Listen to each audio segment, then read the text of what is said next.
Okay, when using Google Documents or something in your Google Drive, which is where everybody should be saving their things anyways, you need to handle those differently within uh, your website that you're updating.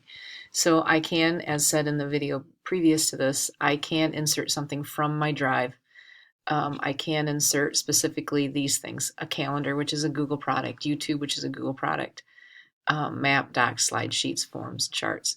So I can insert all of those things directly. It will just take me to that window and show me all my Google items that are associated with that format. So the other way that I want to show you to make sure that the permissions are okay, let's for instance say this Word document right here. I can right click on it and then do two things. One, I can say get shareable link. Either way, it's the same. I can, let me do it again because it covered it up. Get shareable link. And right up here, it says public on the web, anyone can find and view. That's what we're looking at. It either has to say anyone with the link or anyone public on the web.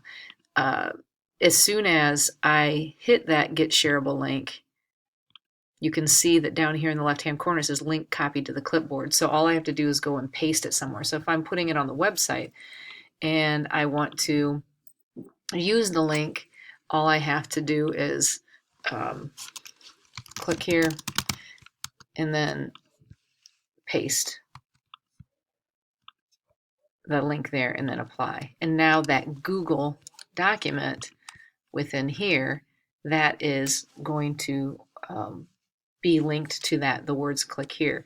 You can also do it with any file. This is an audio file. For instance, there are some of us that want to have a website that has audio files. I would do this one differently, but this is how you get the shareable link.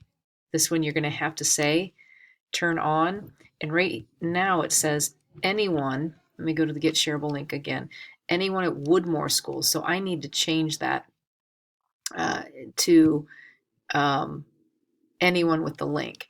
So it's important to make sure that if you want to use that link, it's already copied to the clipboard, but only people at Woodmore will be able to access it. So you would have to go to the settings and make sure that that is more,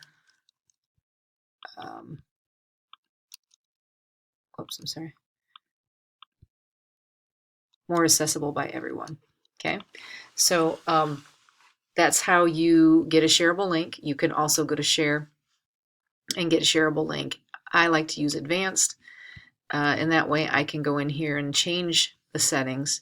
I only say anyone with a link. That is non-searchable, and it's still wide open to everyone pretty much. They do not need to sign in. It's not required.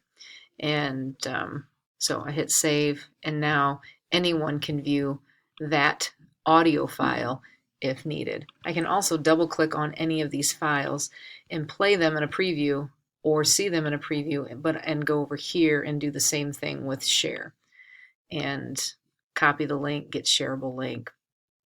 And then I can also go to the advanced in here as well. So you can change the share settings, the permission settings on any of those items.